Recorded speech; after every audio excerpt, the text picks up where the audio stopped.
Hi hello my lovely people, welcome to my channel. నేనైతే fish fry చేయబోతున్నాను ఈరోజు. One more mini blog. దానికి కావాల్సినవి చేపలు, ఉప్పు, కారం, పసుపు, ధనియాల పొడి, జీలకర్ర పొడి, అల్లం వెల్లుల్లి పేస్ట్ మొత్తం అంతా కలుపుకొని ముద్దలా చేసుకొని కొంచెం కార్న్ఫ్లోర్ వేసుకొని కొంచెం వాటర్ యాడ్ చేసుకొని ఇలా పేస్ట్లా చేసుకోండి. చేసుకున్న దాన్ని శుభ్రంగా కడిగి పెట్టిన చేపలకి మొత్తం ఇలాగా మొత్తం రాసి దీన్ని తీసుకెళ్ళి 30 minutes ఫ్రిడ్జ్లో పెట్టండి.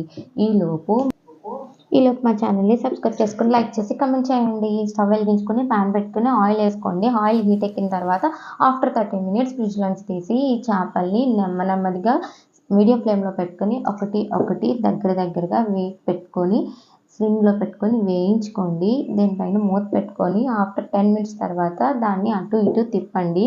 చూడండి మాడిపోకుండా చూడండి. కార్న్ఫ్లోర్ మాడిపోతే అస్సలు బాగోదనమాట. సో అందుకే అటు ఇటు ఫ్రై చేసుకొని సర్వింగ్ ప్లేట్లో తీసుకొని దీన్ని ఉల్లిపాయ యాడ్ చేసుకొని తింటే అద్దరిపోతే టేస్ట్. మీరు కూడా ట్రై చేయండి.